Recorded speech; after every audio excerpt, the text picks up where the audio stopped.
We'll make her prove it. Yeah. I'm going to say a random word at the middle of every class and make sure she knows what it was.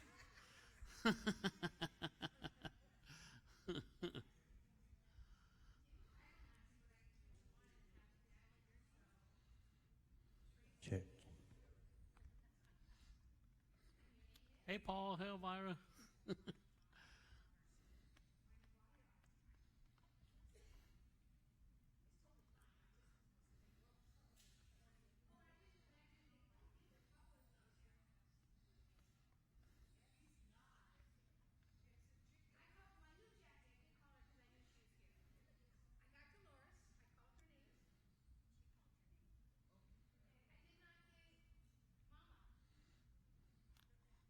Mom B.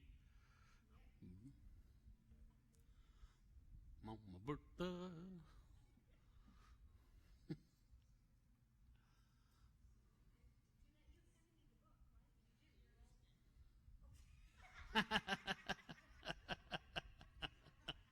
Whoops.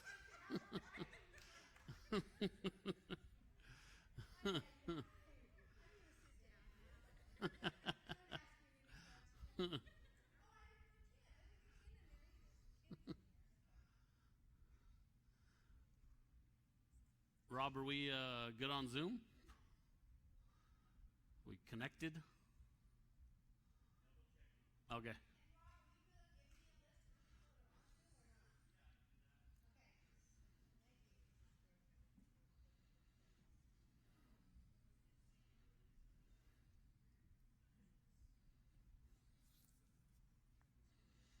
We're just making sure our friends on Zoom are with us.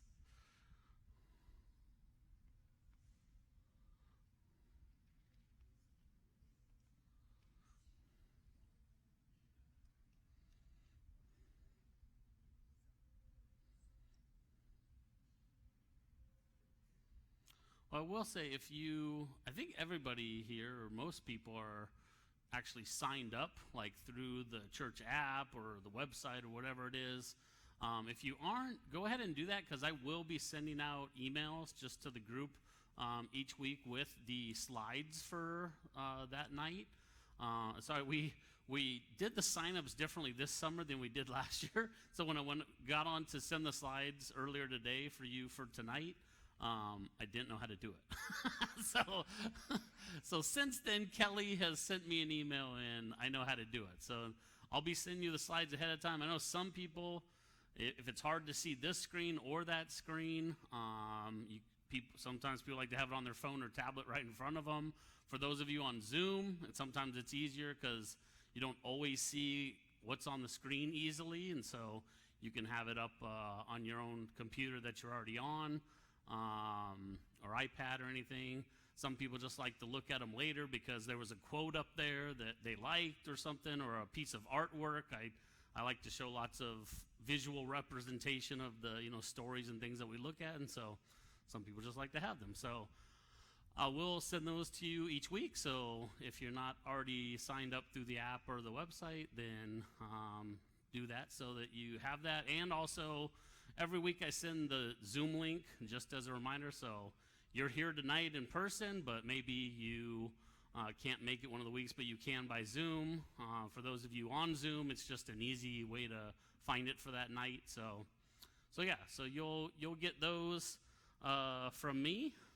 I know a lot of you were here last summer with when we did Genesis. And so, this summer they asked me to do a class, and I said, well, let's move on to Exodus. Now, we'll talk about that in a minute, but I will say, just as a reminder, I'll stop periodically and just ask if you have questions or comments, but you can always feel free to just raise your hand or shout, hey, Matt, or whatever it is. For those of you on Zoom, Rob will be watching, so if you type a question or comment in the chat, he'll kind of prompt or share it with all of us here.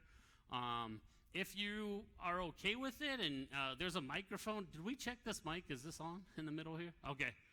If you have a question or comment and you're okay moving and using the mic, it makes it so everybody can hear, not just here, but also on Zoom. Usually I'm loud enough, but I use the mic just for that same reason. If you don't want to use the mic, that's fine. Just try to shout out what your question is, and then I'll try to repeat it. So either way, but feel free at any time to just stop me and ask questions or for clarification, or if you just got a comment to make, you can feel free. So we are doing Exodus. You can see this slide up here. God rescues his people.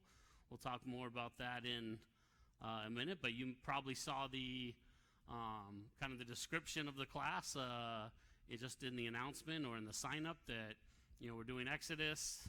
God leads his people on the roundabout way from captivity to salvation. And we're going to start with talking about the prolegomena.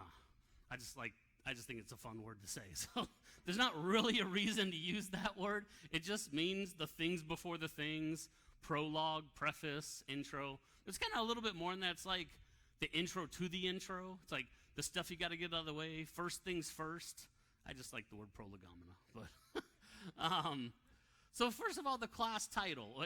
I think in the announcement they put the Book of Exodus. And while we will spend a bulk of the 6 weeks of our class in the Book of Exodus, I didn't really mean for it to be called the Book of Exodus because we're covering the whole Exodus. In other words, the whole journey of God's people from captivity to salvation. And so we are going to be doing parts of Leviticus and Numbers and Deuteronomy. Now, if you've spent any time in Leviticus and Numbers, you might be a little terrified right now. But I say that, though, we're just going to pull a few of the stories out of those and focus on the parts that have to do with the journey of God's people on the roundabout way from captivity to salvation. So we're going to pull a few of those out. Deuteronomy will kind of hit a little bit as we go along the way because the book of Deuteronomy is kind of a retelling of the story of the Exodus. Kind of you get Exodus and a little bit of Leviticus and Numbers that are actually kind of telling the story. Deuteronomy is kind of like when the people of God stop right as they're on the precipice of the promised land. And they're like, hey, let's remember all where we've come from the last 40 years and 400 years before that, and they kind of rehash it a little bit. They tell a few new stories, but some of the same ones just differently. So we'll kind of be doing all the rest of the books of what's called the Torah or the Pentateuch, which is the first 5 books of the Bible. Genesis, Exodus, Leviticus, Numbers, Deuteronomy. So that's what Jewish people call the law, the Torah, the books of Moses. So we'll kind of be doing the remainder. We did Genesis last summer. We'll kind of get through the rest of those today. But we'll spend a lot of our time in the book of Exodus. In fact, I think we'll do pretty much every chapter from 1 through 20, and then we'll kind of skip around a little bit after that and just hit the highlights a little bit there along the way. Just a word about the Bible I'll be reading out of, which is the NIV 2011. It may or may not be the Bible you have with you or on hand. If you've got the Bible app, you can switch to that, or sometimes people like to use the one they're used to using, and I might be reading out of a different translation. I do this with Guy all the time because Guy often reads out of the ESV, but I open up, the NIV 2011 and see how they're different. That's just a little Bible nerdery in me, I guess, but I think it's fun sometimes, so maybe you do too. But the reason I use that is just, one, I kind of grew up with NIV, originally the NIV 1984, edition, and obviously there's kind of an updated one of 2011. I like it for the plain language in it.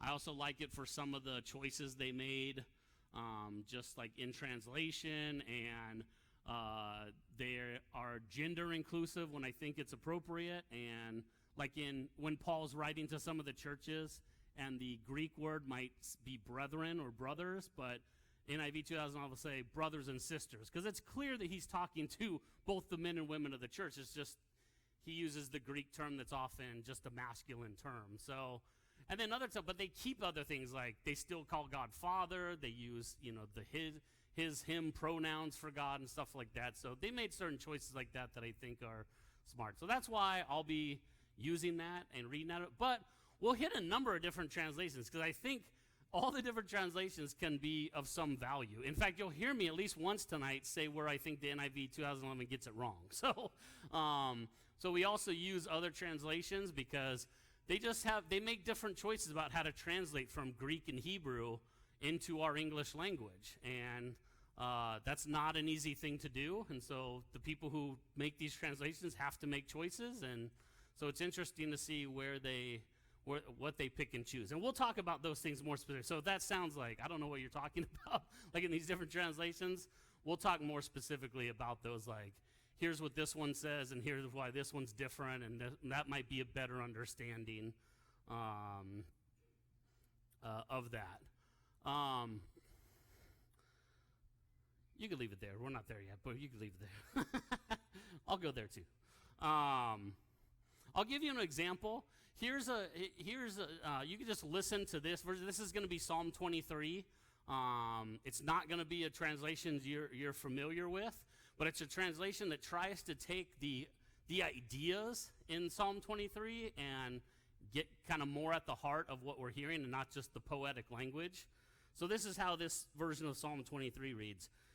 The God of creation leads me like a shepherd. I will want what God wants. God urges me to rest in lush green meadows in the middle of the day. God leads me to safe, restful waters in the cool of the evening. God revives my whole being. God gives me back my life. God leads me in roundabout ways that end up going in the right direction, not just for my own sake, but so that others will know that God is good. My life on this earth is vulnerable to pits and valleys, darkness and despair. My enemies and my inner demons will not give up, but neither will my God. You will walk beside me at all times. Even when you seem far from me, you are near. I find comfort with your rod and staff. They both protect me and correct me. You are the ultimate host. You bring me into your house and celebrate my presence with a lavish meal so that others can see your love for me, reminding my enemies that you are my protector. You have chosen me and set me apart as special. You have quenched my thirst, and I am deeply satisfied. As my enemies pursue me, so too shall God's goodness pursue me. God's everlasting kindness and abundant faithfulness will always find a way to show me I am loved, and I shall return once again to the safe, restful house of my Lord, my shepherd, the God of creation. So there may have been a couple things that you think, oh, I like the way that they worded that, or oh, that's an interesting, way to say that. And so there's value in these other translations. But think of this, if you are just going to think about Psalm 23, you're going to meditate on it, maybe you're going through a bad spot in your life and you're going to read Psalm 23 to bring you closer to God. Maybe you're standing by somebody on their deathbed and they want to hear Psalm 23. You are not going to read that translation that I just read you. What are you going to read them? The Lord is my shepherd, I shall not want.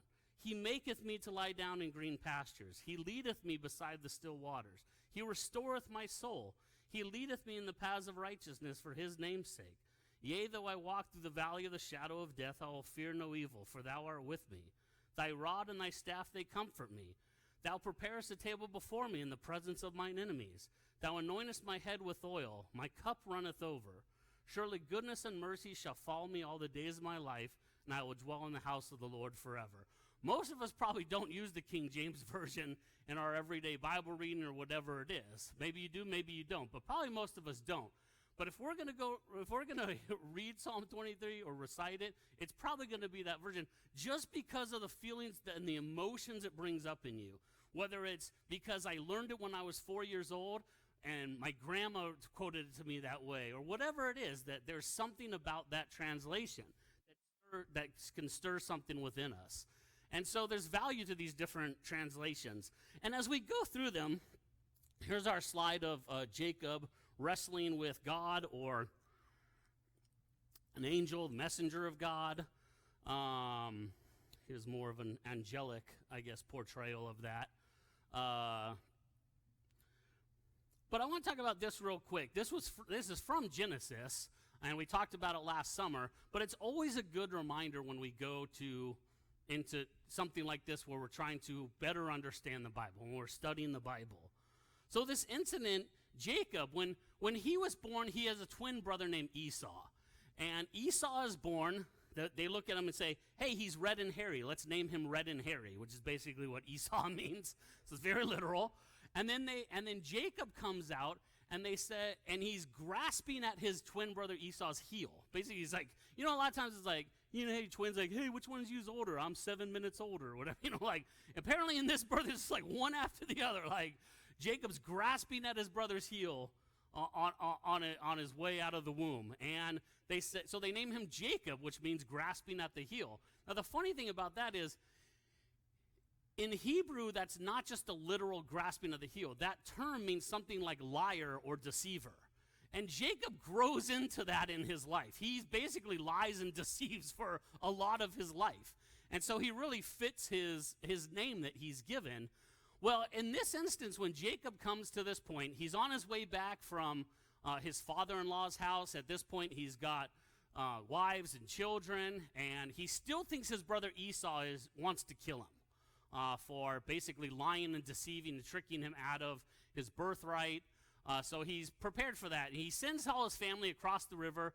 He meets this messenger of God or God at the river, and he wrestles with them. Now, this is a weird story. If you're an Israelite listener to this story, it's weird for one thing, which is the thinking was always if you see God, you die.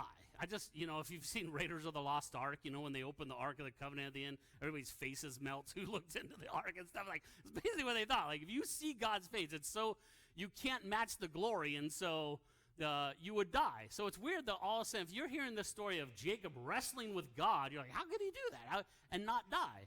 And then not only that, but it basically says he wrestled with them all night and overcame. And so, and at the end of that, he says, your name is no longer Jacob. It's no longer grasping at the heel, liar, deceiver. Your name is Israel. And that means wrestles with God. Or another way to say it is the God fighter, which is, if you got to have a nickname, that's a pretty good nickname. I'm the God fighter. And so he says that's your name now, Israel. And that's where the people of Israel get their name, is from Jacob's new name, Israel. For the people of Israel, God's people, this was a significant picture of how they're supposed to live their lives. I'll read you this quote by a woman named Karen Armstrong. The Israelites recognized the image of the wrestling match. They did not imagine their religious heroes achieving enlightenment effortlessly or with the calm serenity of a Buddha. Salvation was painful and a difficult process. Hence the significance of the name Israel, the God fighter, wrestles with God, overcomes with God. So Jacob's wrestling match is really like a symbol of how the Israelite people live their lives. They wrestled with Scripture. When we come to the Bible a lot of times, there's so much about the Bible that's hard to understand. It's definitely not easy to understand in many parts. We are going to talk next week. I put it in our outline. We'll get to in a minute on the book of the class for the next 6 weeks. But in this class session, and it'll probably be next week, is probably the strangest story in the entire Bible. It's probably the one that makes the least amount of sense and is the strangest. We'll talk about that in a minute. But when we come to stories like that or any of these stories, we wrestle with them. And we're meant to do that. We're meant to understand that that's how we're supposed to relate to God. And the Israelite people, that's what they understood. We wrestle with God. They took pride in that. We're the God fighters. We struggle with God. We wrestle with God. And what's funny is at the end of this night, Jacob's touched on the hip. And he basically has an injury seemingly for the rest of his life of a displaced hip, a broken hip, a bone spur hip. We don't really know. But he seems to leave with an injury he lives with the rest of his life. Sometimes when we wrestle with Scripture, it's painful. And sometimes when we wrestle with Scripture, we can feel injured. Like, that doesn't make sense to me. How could God do that? How could this God that I grew up, that I thought I knew, how could that be the God that we're seeing here in this other place in the Bible? So I say that to just say, let's be prepared to wrestle with Scripture together and wrestle with it with God. So going through real quick, I want to kind of give you an outline of where we'll be going over the next 6 weeks. But are there any questions or comments just on the prolegomena, the things before the things? What's that? Don't make you say it, okay? I promise. So, Exodus 1 is where we'll get to tonight. That'll just introduce us to what the current situation is. We're picking up the story hundreds of years after the story in Genesis ends. So it kind of tells us what the current situation is, and we'll talk about the story of the midwives. Next week, we'll go into the birth of Moses. He flees from Egypt, encounters the burning bush. Moses returns to Egypt, and then, like I said, quite possibly the weirdest story in the whole Bible. And it kind of comes out of nowhere. If you've read the story, you probably felt that, like, whoa, burning bush, like, oh, this is like I've heard this story before, and it's great. And all of a sudden it's like, oh yeah, God came along, he was going to kill Moses, but his wife circumcised her son, she threw the foreskin at his feet, and everything was all good.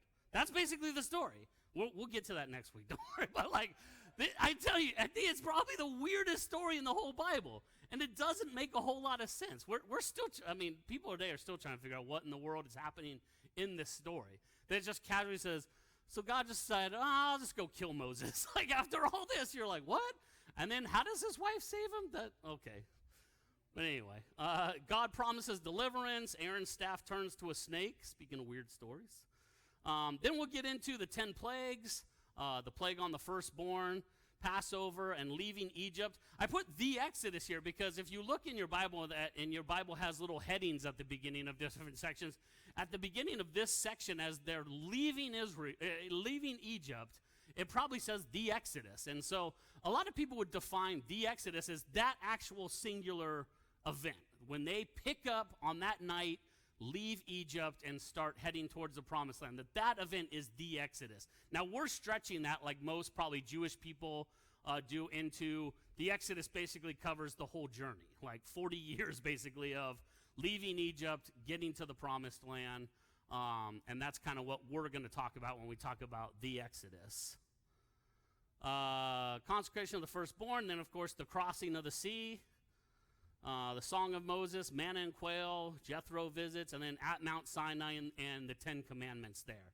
So those are the chapters I said we'll kind of go through each of them, and then we'll skip around a little bit. Here's chapters 21 through 40. There's stuff about laws and festivals, tabernacle, the golden calf. That may be the one that you kind of recognize, worshiping the golden calf or something like that. But if you don't recognize any of those things, that's okay. We're just gonna kind of hit on them a little bit and talk about why they matter. We're not gonna dig deep into all the laws and festivals. We talk about the 10 Commandments. So there's 10 commandments that are each a law. Anybody know how many other laws are in the Old Testament for the Jewish people? What's that? It's higher than that. There's 603 other laws. So 613 total laws that they view in that. In fact, there's this old tradition.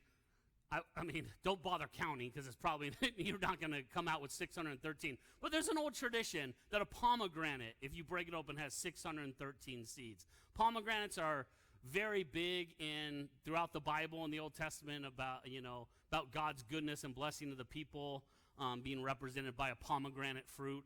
And so there's this old tradition that a pomegranate has 613 seeds representing each one of the laws of the Old Testament. So we're not going to delve into all 613 laws. We'll definitely hit the 10 Commandments. We'll spend some time talking about why those other laws matter. I mean, to us, when we're like, oh, I don't need Ambien or melatonin, I can just read Leviticus and Numbers. That's like, I think most of us probably have that sort of reaction to those books. But for the people of God, they were ecstatic about them. And we'll talk about why that is. Moses and the glory of God. Moses also seemingly sees God's face and lives. The new tablets and the priests. Then we'll get into Leviticus and talk about the ordination of Aaron. That's Moses' brother and his sons. When you think about like the high priest and the priestly line, that comes from Aaron and the tribe of Levi. So we'll spend a little time talking about the Day of Atonement also. It's the most holy day for Jewish people and the Israelite people, and what that means and how that relates to the Christian faith and Jesus on the cross. Then in Numbers, we'll talk about Aaron and Miriam opposing Moses. All of a sudden, Moses' brother and sister kind of come against him and tell him he's wrong. We'll talk about what they said he's wrong about and how that was resolved. And then I put Numbers 13, 12 men went to spy on Canaan. I worded that way because of the song when you were a kid. 12 men went to spy on Canaan, 10 were bad and 2 were good. So I won't make you sing it. I might have to promise I won't sing it either, but as a 12 men went to spy on Canaan. The people rebel, water from the rock, and the deaths of Aaron and Miriam, Moses' brother and sister. Balaam, I put Balaam riding on a donkey again because of the kid song. Balaam riding on a donkey was proud, I do recall. So we'll talk about Balaam riding on a donkey and all of a sudden his donkey talking to him. Man, we got a number of weird stories to go over in this class. Really isn't that more and more. And then this strange word, Zelophehad's daughters. Now that made me like, what in the world? Why would we talk about them? But they play a significant role when we talk about men and women in the Jewish faith and the Israelite community. And then, of course, we'll end with Joshua as a successor to Moses and some of Deuteronomy there. I want to talk quickly just about authorship. Who wrote this? And of course, I put up here Moses' author because generally that's who we say. They are the 5 books of Moses, we call them. Genesis, Exodus, Leviticus, Numbers, and Deuteronomy. Those are the 5 books of Moses. And no less than the prophets, Ezra, Nehemiah, Jesus, Paul, everybody says the books of Moses or talks about Moses having written these books. So if there's plenty of people that believe that Moses wrote these books. Now, some people always point out, how could he write the end of Deuteronomy when he dies? Like, how could he write that? Like, as if they I gotcha. But, that obviously could easily be explained by, God told him how he's going to die ahead of time and he wrote it. Joshua wrote the last chapter of Deuteronomy. Who knows? It doesn't really matter. But there's plenty of people who believe in Mosaic authorship. Moses wrote these books. But there's also this other thing, just because I know some of you are Googlers, there's something called the documentary hypothesis. And I wrote up here JEDP theory with authors, editors, redactors. What does that mean? It basically means this. Is there Moses or are there Moseses? So there's 4 up there. It says one case where 4-part harmony doesn't work, and they got the little letters on their chest, JEDP. That's just stand for things like Jehovah, Elohim, which are 2 names for God. D is Deuteronomy, P is priestly. It's just that people started to notice that there's sections of these books that seem to go together and others that don't go together. I'll give you a quick example from our class last summer in Genesis. You look at Genesis chapter 1 and you look at Genesis chapter 2, and there's 2 different creation stories. And it's like, why in the world would, if Moses is writing this or one person's writing it, why would you write 2 different creation stories? And so people started thinking, maybe different people wrote creation stories, and somebody later said, hey, let's put these together into one easy to read book, with a bunch of weird stories. But so they thought, maybe different people contributed and somebody later put them all together. That kind of would look like, well, here's some timeline, but this is the one I want to show you. If you go to the colorful one, there you go. You can see at the bottom Genesis, Exodus, Leviticus, and Numbers.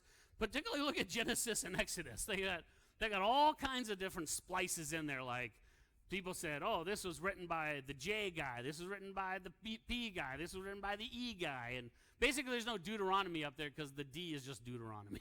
So he's not up there, but so that was their thinking. What I want to say about that is it's not going to matter. You are going to keep hearing me talk about the author. I'm going to say the author.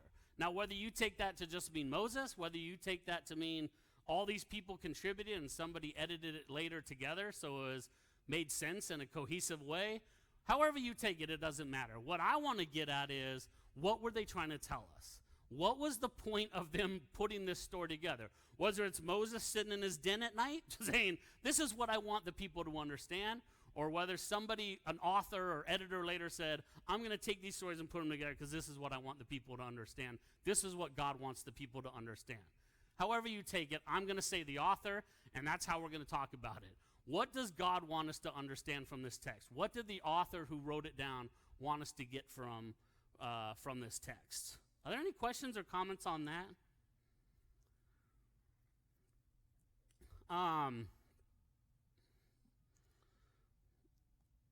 Let's see.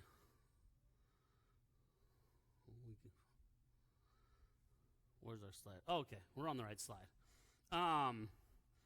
So here's kind of what the people looked back on. When Moses wrote this down, or these other authors wrote these down, whoever did, when the author wrote it down, the question they were trying to answer is basically, where did we come from? They're trying to tell the story to the Israelite people. And they're wondering, because we'll find out soon, they lived in captivity in Egypt for 400 years, basically without any of their religion and relationship with God. And so they're, at this point, really wondering, well, where do we come from? I've heard the names Abraham, Isaac, and Jacob, but I don't know what that means. Like, who were they? Where do we come from? And so what the author is trying to do is tell them and us, this is how it began. This is what the beginning was. And when we look at those creation stories I was talking about in Genesis, it's easy to try to just understand them as history or science. And there's people a lot smarter than I am. I mentioned last summer there's a guy named Hugh Ross, who's like an astrophysicist, who has all this evidence of the creation stories and how they make sense scientifically and everything. It is above my head. So there's lots of people who know the science and history better than I do that can provide some of that proof. But what I would say is, if you're trying to understand the creation stories and the Exodus stories as strict history, you're completely missing the author's point in telling the story. They are not after trying to track every little historical bit down and telling it exactly the way you'd see it if they had video cameras back then. They're trying to tell us about who God is and how God relates to his people. And that is, for the Exodus story that we're interested in for the next 6 weeks, that is, how does God lead his people on the roundabout way from captivity to salvation? Here's a bunch of bad. I'm not in the like superhero comic book movies. I don't know if I've seen really any of them except all the Batmans. For some reason, I like the Batman movies. So this is kind of the all the different Batmans here. But what started this big resurgence, like not that a decade or so ago, was this movie Batman Begins. Because what did they want to know? The origin story. They wanted to know how Batman got his start, his origin story. And that's really what the author is doing here. The author is telling us the origin story of the people of God.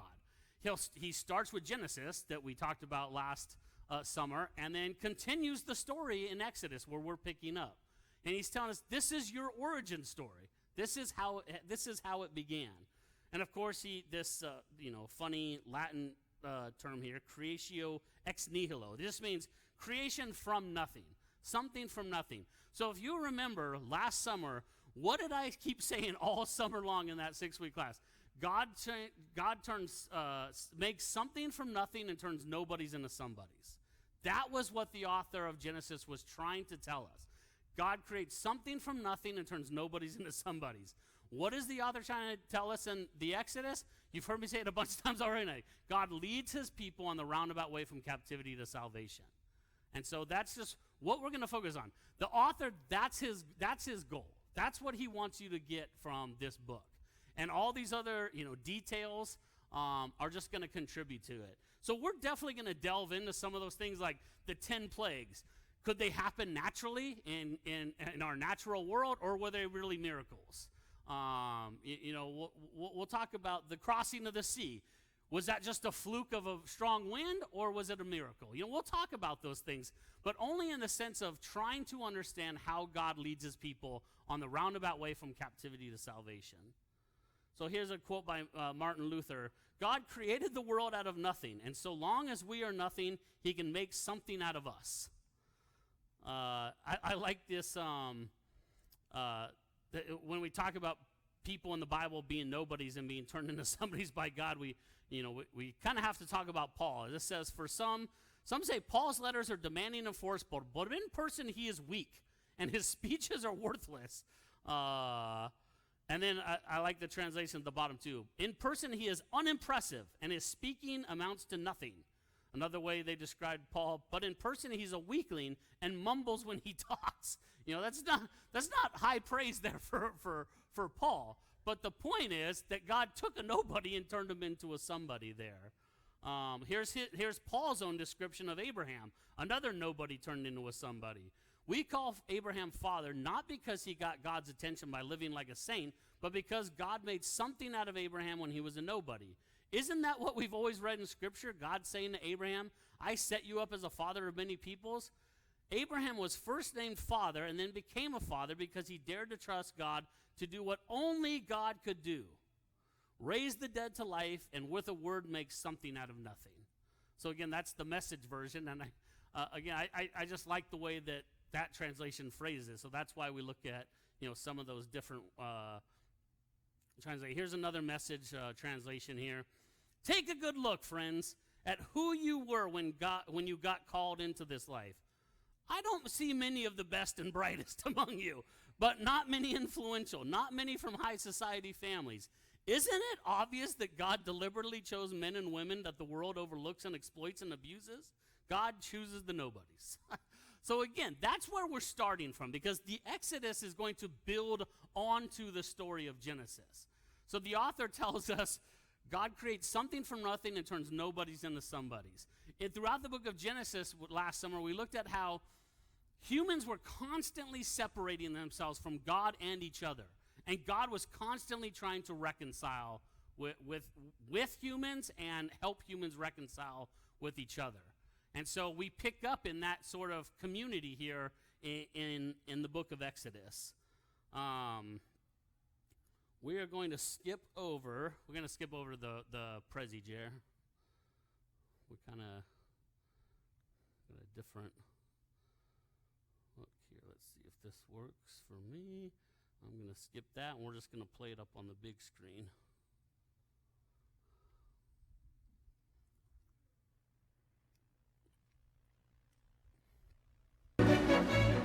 I guess what we do is just drive around this circle here. Should be the second left exit. There's the hotel. Hey, look, kids! There's Big Ben and there's Parliament. There it is, there it is, there it is. I know. I can't seem to get over to the left, honey. I'll try next time. Sorry. We'll get out of this jam in a minute. Kids! Big Ben! Parliament again.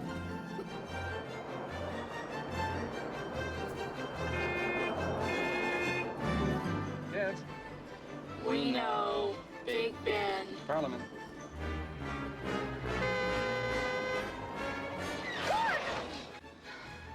Look, kids! Forget it.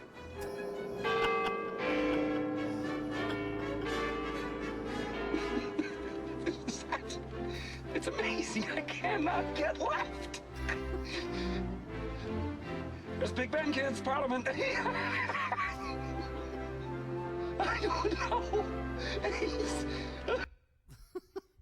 So most of us probably aren't used to roundabouts. How many of you drive roundabouts at all? You say we got a few around Southern California now. They've kind of started building them more and more. How many of you hate them? Anybody love them? Am I like the only one? Okay, yeah, we got a couple of us like the roundabouts. But yeah, we're definitely not used to them. Obviously, a lot of us hate them. This was from the California Department of Transportation. They were trying to help people understand how to use a roundabout up there. But see, yeah, we got a couple roundabouts here in Southern California.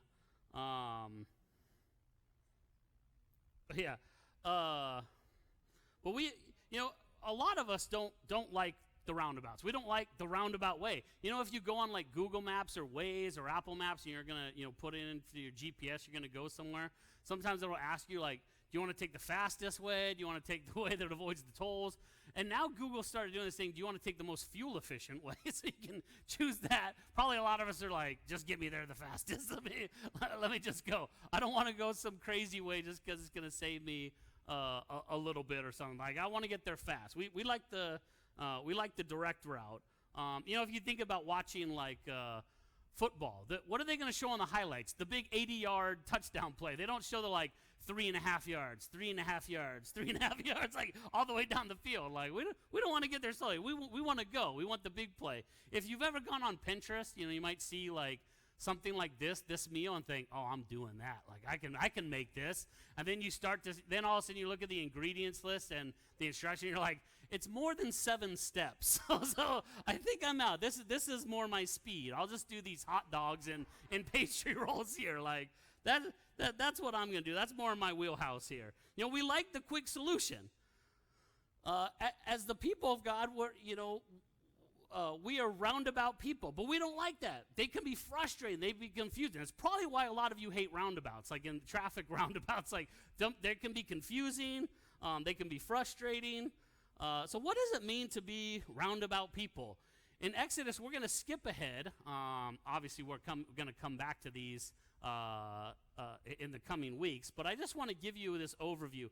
The people of Israel had lived in Egypt for 430 years. In fact, it was on the last day of the 430th year that all the Lord's forces left the land. And it says, so God led the people by the roundabout way of the wilderness toward the Red Sea. Well, what does that mean? Here's a map. If you look at the point, it's kind of green over there on the upper left. If you can see the letters, it says Lower Egypt. That's kind of the region the Israelites are leaving, where they're coming from. And if you followed that way at the top of the map along the Mediterranean Sea there, it would lead over to the Promised Land. And that is not the way God took the Israelite people. It might be a little hard for you to see this, but if you look at the red line, that's the way they went, like way down there and then back up and a weird big loop and then up the back way and finally in there. This Sunday is Father's Day, right? You know, imagine if you show up this Sunday and Pastor Guy is like, it's Father's Day, we're going to do a Father's Day hike. And we're like, okay, I'm in. Where are we going? He's like, Phoenix. We're going to hike to Phoenix. You know, like that's about the distance that the people of Israel had to travel, about 360 miles. Like from here to Phoenix is the amount that they had to travel. So if you didn't just dismiss Pastor Guy this Sunday when he suggested everybody hikes to Phoenix with him, and you actually were willing to go along with him, and you started walking in the parking lot, and somebody nudged you and said, hey, how long do you think this is going to take us? You know, none of us would ballpark it at 40 years. You know, none of us would be like, oh, it'll probably be about 40 years we're going to be on this hike, to Phoenix. In fact, and some of you were like, you don't know how slow I walk. But think of it, from our parking lot to the end of Diamond Canyon Road, like just that little stretch there is like a quarter of a mile. So if you said, that's my maximum every day. That's all I could walk, that little quarter of a mile stretch like that. And you walk that each day, you'd walk 90 miles a year, and it would take you 4 years to get to Phoenix, not 40. So it's like, again, it's like, what in the world? Like, what is this roundabout way that God is taking his people? Why is it taking so long? And what's what is the purpose of going all that direction here?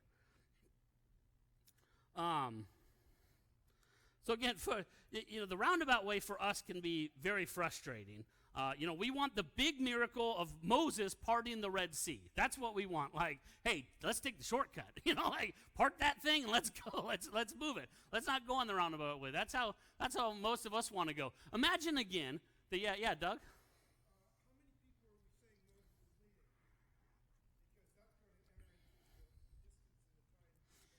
Yeah.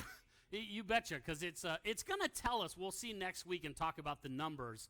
It's going to say there's 600,000 men, not including women and children and the rest of the rabble.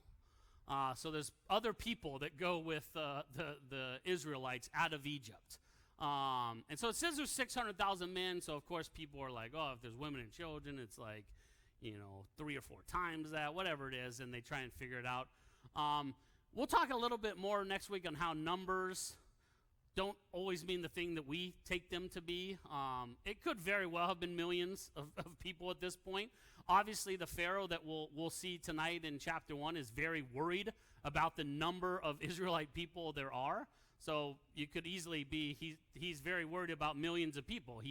He's probably not worried about 3,743 people or something, So, yeah. Yeah. Yeah.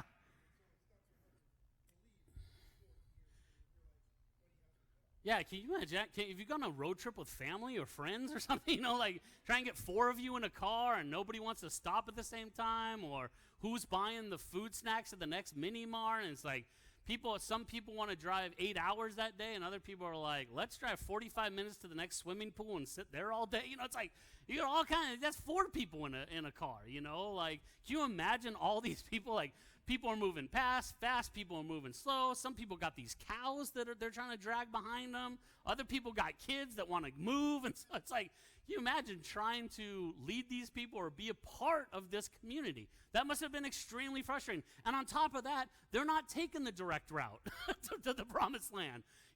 Again, imagine this Sunday if Guy said, we're hiking to Phoenix. You're like, let's do it. And he's like, next stop, San Francisco. You're like, that is not the direction I would say to take. Like, you mean San Diego, right? And he's like, no, San Francisco. We're going to head to San Francisco and then down to Phoenix. You're like, that is a roundabout way I am not following you on. But that's essentially what Moses is taking the Israelites on this route. And that would have been extremely frustrating if you were a part of that, I'm sure. But there's some things that God knows about the Israelites. They need time to change from slave to free. They were not ready. Now, some of the reason they were led on a roundabout way is practical. It says they're not taken by the way of the Philistines. The Philistines were people of the sea. They live on that coast. There is also tons and tons of Egyptian forts along that coast. So if they're like, we're taking the direct route, let's go, it would have been a short journey, and they would have all been back in slavery in Egypt. So there's some practical reasons God told them, don't take that direct route. We're going to take the roundabout way. And they probably thought, well, not that roundabout way, right, God? And he's like, well, you'll see. But there's this other reason, too. The people are in their mindset are still slaves. And they need time to change from slaves to free. And so God is taking them on this roundabout way from captivity to salvation. What's that? Yeah, you got to walk it off. I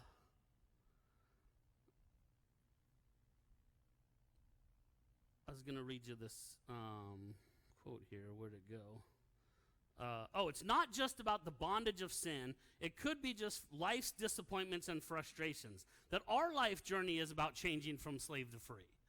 And so for the author of Exodus, he is telling us, here's your origin story. Here's how it happened. But for us, we're all going through the Exodus story in our lives. It continues with us. Now, for the Israelite people, for the Jewish people of today, what do they do on Passover? But they reenact the Exodus event. And it's a way of just reminding themselves, not just an event in the past and what God saved them from, but that God is still saving them. And they remember that every year by reenacting. And certainly for us as Christians as well, we live that roundabout journey, that continuing journey in our own lives. And we tend to think individually about that. If you think there's in Philippians chapter 1, verse 6, you may recognize this verse. He who began a good work in you will carry it on to completion. Now, a lot of times, people will have that up on their mirror to remind themselves, hey, what God started in me, he's going to carry out. Like, I gave my life to him, 40 years ago. I gave my life to him 40 minutes ago. It's like, whatever it is, it's like he began something in me and he's going to complete it.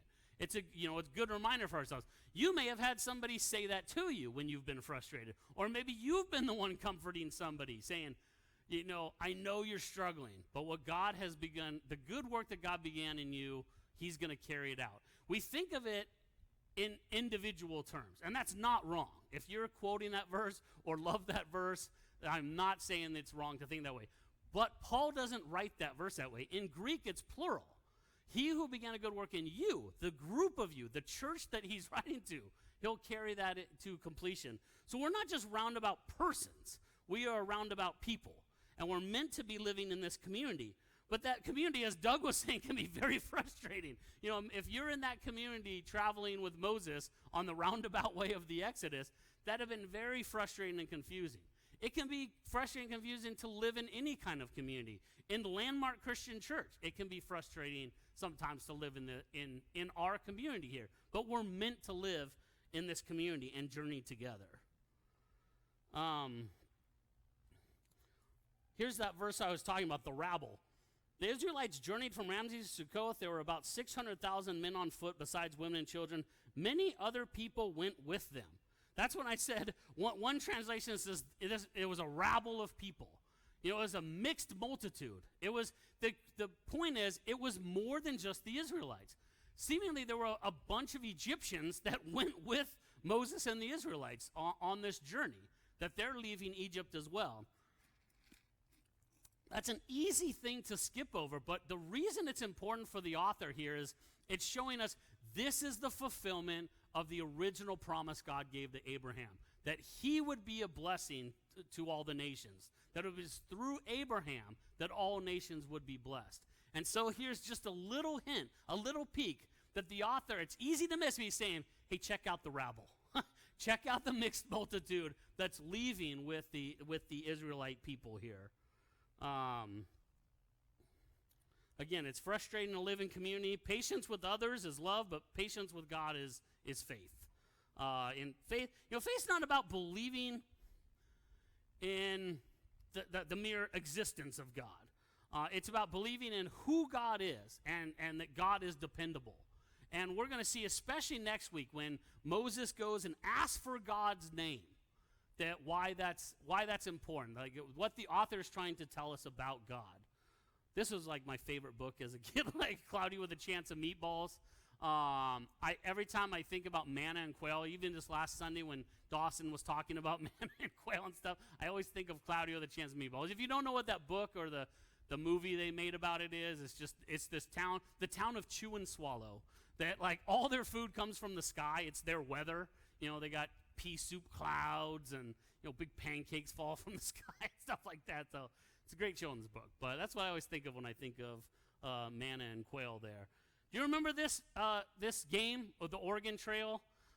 Some of you probably played it, but it's basically this old computer game. You can tell here it's a very, very old computer game that you were trying to get from Independence, Missouri to Oregon, on the Oregon Trail. You had to lead your group of people. You started, and you could name them, and it was always fun to name them, the people, like your friends and family, along, especially because when bad things happen to them, it was just kind of funny, and you kind of might yell, like, if you're at school and you're in the computer lab, kind of yell across the way, like, hey, Jeremy, you have dysentery, like, you need to name it after your friends and family there. And sorry, Jer, you got dysentery. Or it's like Ab was bitten by a rattlesnake. It's like, do you want to stop and care for them or continue traveling? You're like, continue. There's no roundabout way to Oregon. Let's keep moving. Like we got to move. We got to keep going. Oh, Pastor Guy has a bad cold. Do you want to stop and take care of him or continue traveling? We're continuing. If we're not stopping for Jeremy's dysentery, we're not stopping for Pastor Guy's, bad cold here. Pastor Guy took a turn for the worse, we'll keep traveling. We'll keep going. And then you get to a river, and it's like, do you want to wait for better conditions, or do you want to pay to use the ferry to cross? You're like, nope, we're chalking the wagon wheels and we're fording the river. We're going across. And then you do that, and it's like, your wagon tipped in, and Miss Dee Dee drowned. And you're like, hey, Dee Dee, you drowned in my game. There's only two reasons you actually stopped. If something happened to you, Matt has dysentery, so it's like, okay, we could all use a rest. Let's stop and take it. Somebody's got to lead this group. Somebody's got to be the Moses here. Let's stop and take care of me. The other reason you stopped was to hunt. They give you a little chance to hunt, and it was just a little mouse clicker. You're just clicking on little animals running across the screen, and you'd sit there and do it for like forever, and then it'd be like, you killed 8,700 pounds of meat. You can carry 67 pounds of meat. And it's like, okay, now I know why the buffalo went extinct almost on our plates here. This is not a good setup here. But so we're impatient people, and we want to, we don't like the roundabout way. We want to take the shortcuts. We want the easy way. We want the microwave. It's not fun to always be on the roundabout way, and we lose that patience here. And we're going to see, Moses was impulsive. He was frustrated on this journey. In fact, he does not, spoiler alert, he does not get to go into the promised land at the end of that 40 years. he died. God shows it to him, but then he dies not able to go in it. The reason he isn't able to go in it was because he lost his cool. He lost his patience. He didn't wait on God's timing. And we'll talk about that story of the water from the rock and the reason why Moses didn't get to go into the promised land. But Moses still went the whole way. He went on the whole journey. That whole 40-year journey of the Exodus, the roundabout way, he didn't get to go into the promised land, but he still walked there. And that's, as Christians, that's our reminder for us about how Christ walks with us. And for the gospel writer Matthew, that's what he focuses his gospel on. We talked about this a little last summer, how for Matthew, Jesus is the new Moses. The life of Moses is very similar in Matthew's gospel to the life of Jesus. Here's some ways. Moses is going to be a survivor of infant slaughter. Jesus is a survivor of infant slaughter. Moses, his name means the one who draws out. And Jesus' name means God saves. Moses goes out of Egypt. Jesus goes out of Egypt. Moses fasted 40 days and 40 nights. Jesus fasted 40 days and 40 nights. And Moses gives the law from Mount Sinai, the 10 Commandments, gives the law to the people. And in Matthew's gospel, he gives the Sermon on the Mount. He gives the new law from a mountain as well. There's 5 books of Moses. We talked about those, the Genesis, Exodus, Leviticus, Numbers, Deuteronomy, 5 books of Moses.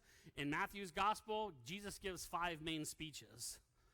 There's a covenant with bull's blood, covenant with his own blood, and then he commissions Joshua. Moses commissions Joshua at the end, and Jesus commissions his disciples. So we see the journey that we see in Moses' life that we're going to look at these 6 weeks.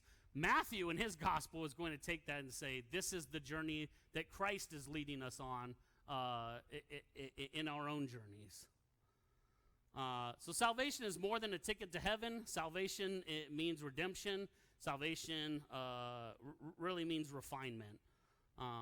So we're going to go back to the PowerPoint just to finish off tonight and look at chapter 1.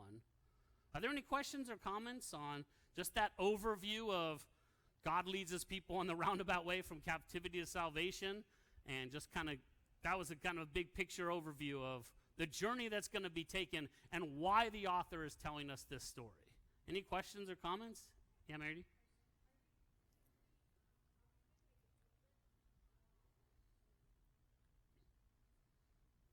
A booklet? Whoops, did I already do this?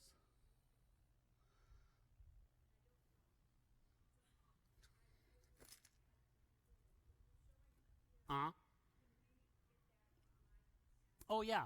I'll send out an email that has these slides for tonight, and then each night coming up, I'll send you the slides before the class. So if you want to bring them on a tablet or phone, or if you're on Zoom and you want to have them in front of you, or if you just want to have them for later, like I said, there might be a quote or something that's up that you liked, or a painting or something that you just liked and want to have for later. So yeah.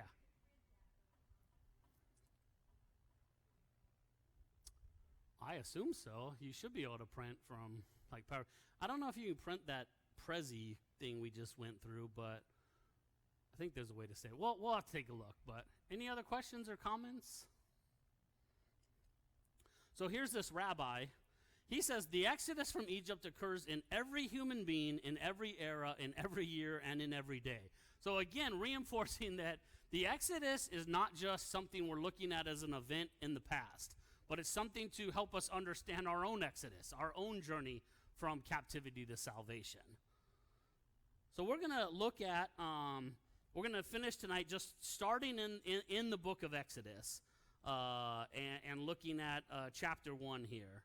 So if you have your Bible or a Bible app, you can turn to that, but I'll also have the text up on the screen here.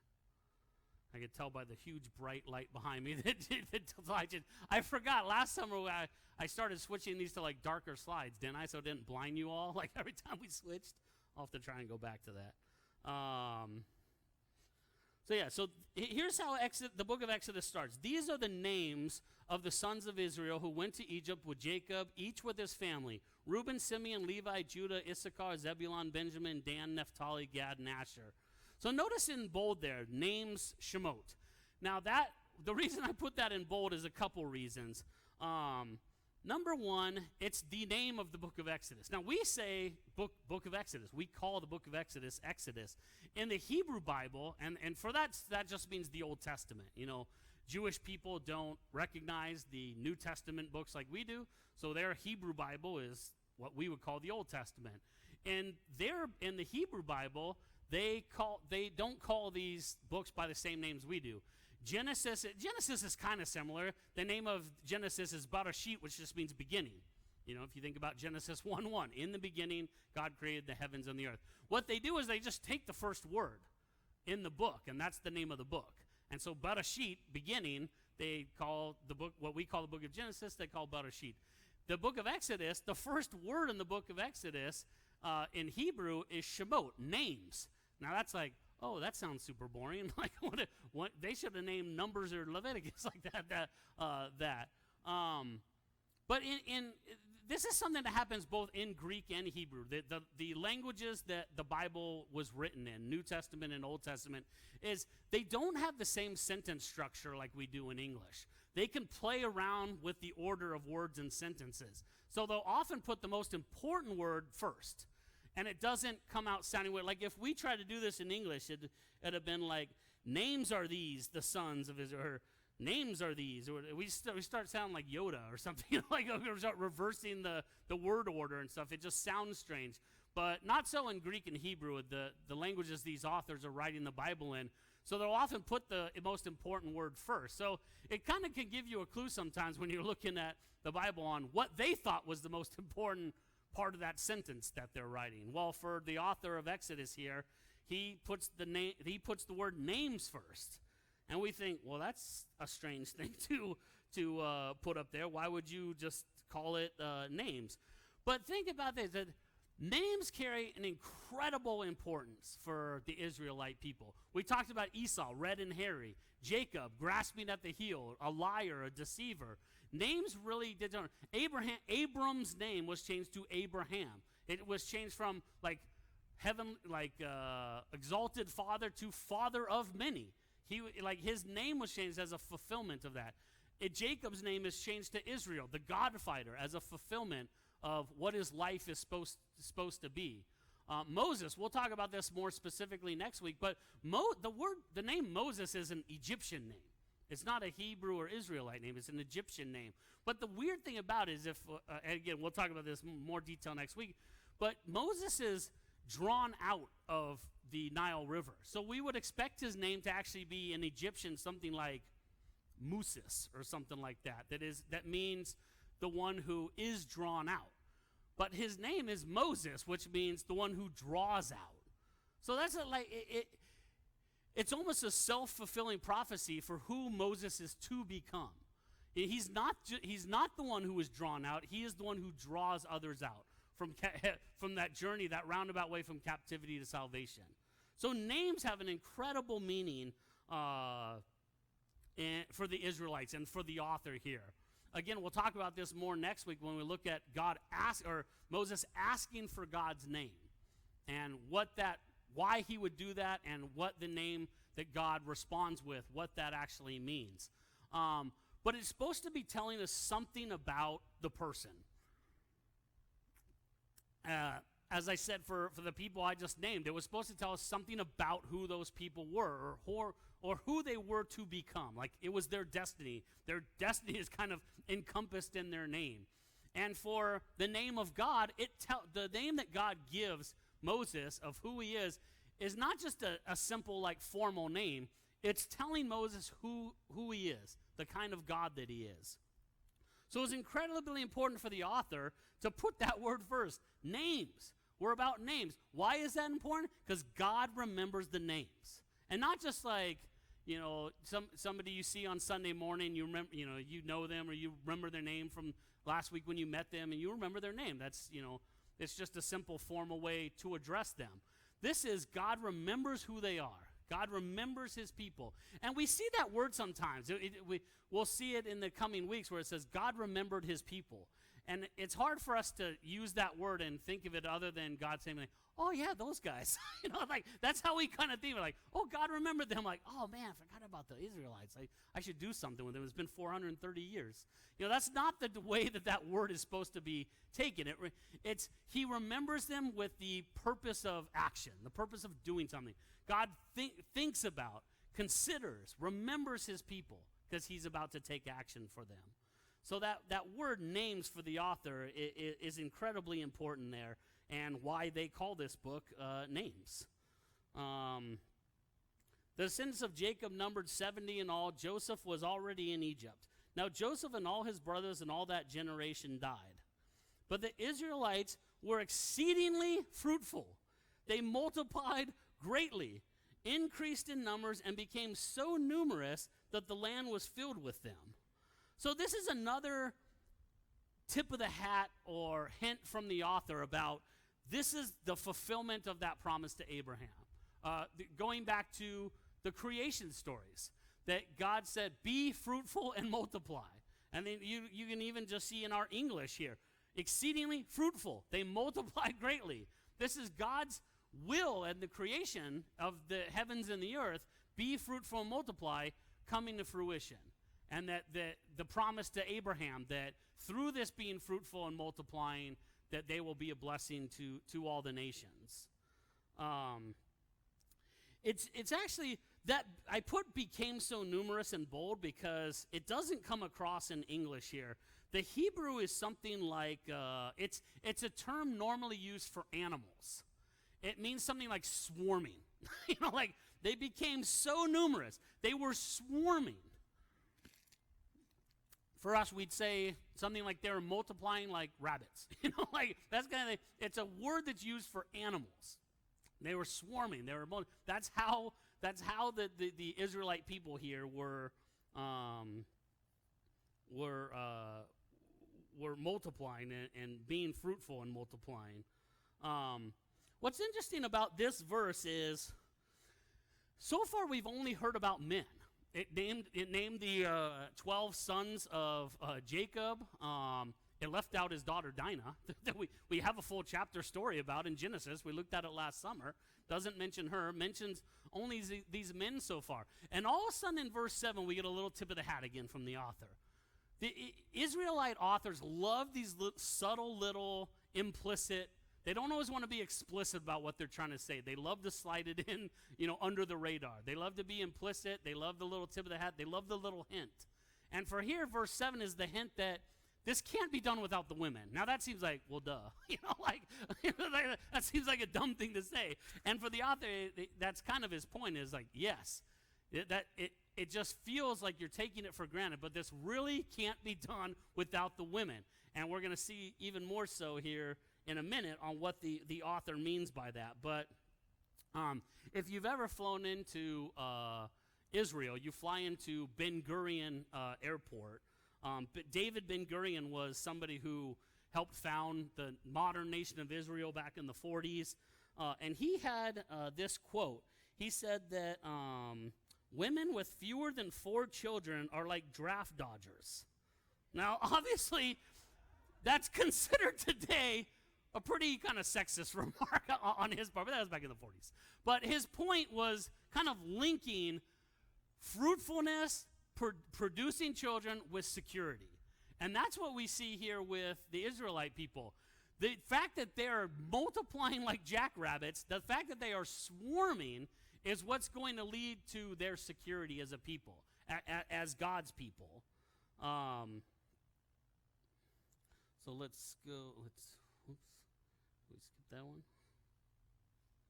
There we go. Then a new king, to whom Joseph meant nothing, came to power in Egypt. Look, he said to the people, the Israelites have become far too numerous for us. This is actually the first, the Hebrew word am means people. This is the first time that this is used of God's people here, that they are a nation, that they are a people. That the story of Genesis from our author is about God turning something from, creating something from nothing and turning nobodies into somebodies. And this is the story of Exodus, the birth of the nation of Israel.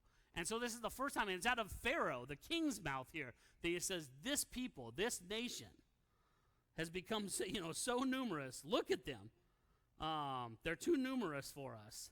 Obviously, Pharaoh has a negative reaction to this, that he is worried about what's going to happen. Now, the way we normally take this, and this isn't wrong, but the way we normally take this is he's worried about the men. He's worried about the Israelites having boys who grow up to become men, who grow up to become soldiers, who grow up to side with his enemies and then overtake him. So it's generally thought that that's what he's worried about. Now, certainly, that is what the Pharaoh is worried about in part. Now, the author is going to show us here in a minute that that's probably not what he should have been concerned with. But that's what he announces to his people that he's concerned with here, that they're growing so fast, that the population is exploding, that they are swarming like animals. They're multiplying like jackrabbits. So he says, oops, it's not going forward. There we go. Come, we must deal shrewdly with them, or they will become more numerous. And if war breaks out or takes place, they will join our enemies, fight against us, and leave the country. Now, here's why I have this section in bold. It says, if war breaks out or takes place. The word there, takes place, is a feminine plural verb. Now, why does that matter? This is sometimes hard for us to grasp in the English language because we don't have gendered words like masculine and feminine, like Spanish and French. And, these other languages have, words have a gender. And this word is feminine plural. The reason that's weird is because the word that it's talking about, makes war, a war breaking out, is a feminine singular verb. Now stick with me. This is why this is strange, and another tip of the hat from the author. Because what he's saying is, they might make war against us. Who is the they that he could possibly be talking about? And if we look before this, there's no women named. So it's like, who can he tell? Why is this feminine plural verb here when there's been no women named before? And this again is like the little subtle dig from the author. He's like, it's coming. like this is the hint, this is the implicit, this is the little subtle tip of the hat that I'm telling you on what the real problem is that the Pharaoh missed. Because the ones who are going to wage war, make war, are the women. And they do that essentially from the author's point of view with their fertility, with having children.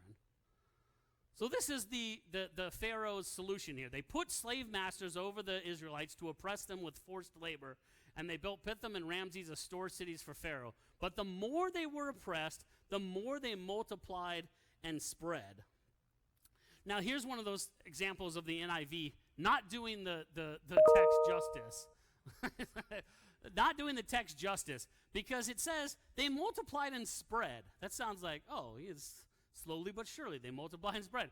The Hebrew word there means something like exploded. They exploded in population. So here's Pharaoh. He's thinking, rightly so, his plan is correct. If I work these people to death, they can't have children. Now, normally we take that as the men are going to be tired. But what's most likely true is here, it's both men and women laboring that are working. And in our English, this comes across, because here's the kind of the pun, is this increased labor leads to increased labor. Like the women have more children as a result of being forced into this brutal labor, that the Pharaoh thinks, if I work them to death, they can't have more children. And what happens? They have way more children. So the Egyptians came to dread the Israelites and worked them ruthlessly. They made their lives bitter with harsh labor in brick and mortar and with all kinds of work in the fields. In all their harsh labor, the Egyptians worked them ruthlessly. The king of Egypt said to the Hebrew midwives, whose names were Shiphrah and Puah, when you are helping the Hebrew women during childbirth on the delivery stool, if you see that the baby is a boy, kill him. But if it is a girl, let her live. So it says Hebrew midwives. It really should be like Hebrew or midwives to the Hebrews, because Shiphrah and Puah are probably Egyptian. It's probably the reason Pharaoh expects to be obeyed by them, and we're going to see in a minute he isn't. They don't obey him in this command, but there's an expectation. If these were Hebrew women, it wouldn't be that likely that he would assume that they're going to go along with this plan, this new plan, since the forced labor didn't work, or the brutal labor didn't work. They're going to go along with this plan to kill all the baby boys that are born. And again, this is Pharaoh getting it wrong. For the author, he thinks this is hilarious. The author's senses of humor it don't always come through to us, and it takes a little digging. But for the author, he thinks this is funny, because what he's saying is not just that feminine plural verb, that it's the feminine plural that's going to wage war. It's the women who are going to wage war with their fertility.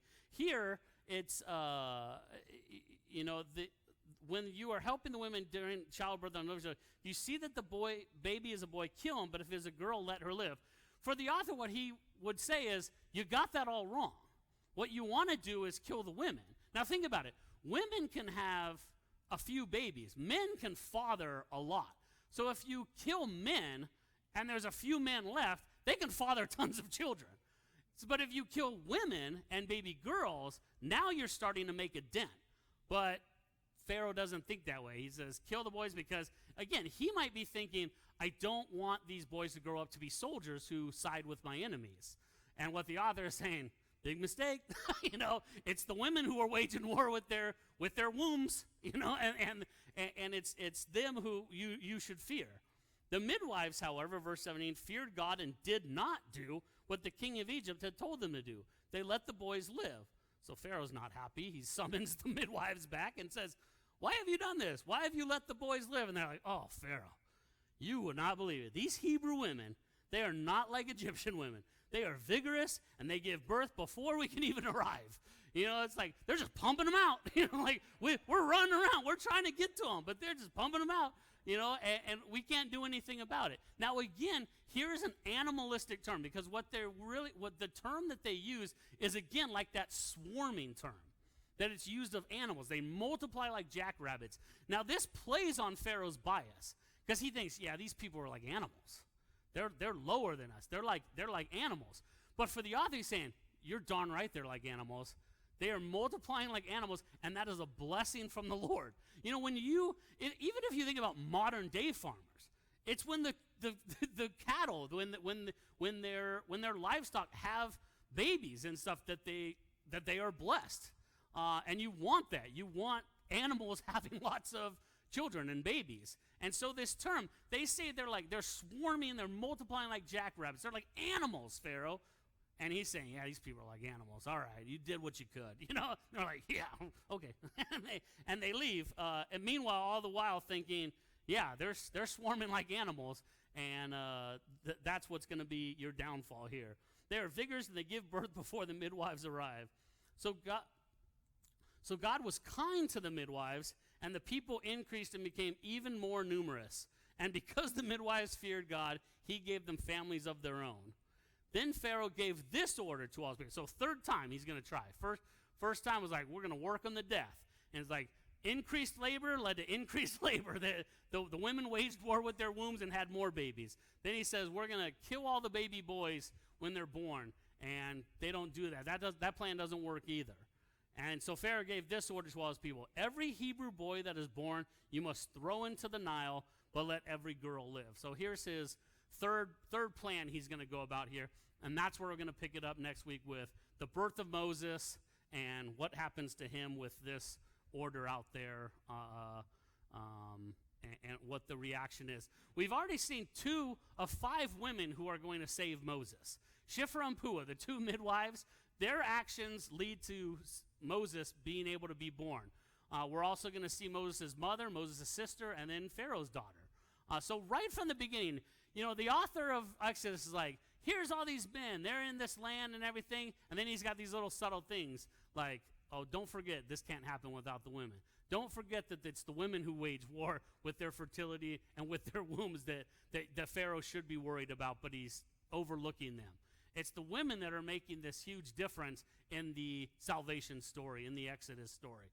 And that continues where we'll pick up next week with 3 more women that the author says, look at the way these women acted and how they're saved. Without these 5 women, there is no Moses. Without these 5 women, there is no Exodus. So are there any questions or comments on just anything from tonight? Well, I'm very happy you are here. It was very fun wrestling with Scripture with you. I hope your hip was not injured like Jacob. But if it was, just think of yourself as a God fighter. And and hopefully I'll see you next week. And again, I'll send out the slides and stuff from tonight, so you have them if you want. And I'll send out the ones for the coming weeks during the day leading up or the day before each of our Wednesday night classes. Well, thanks for being here.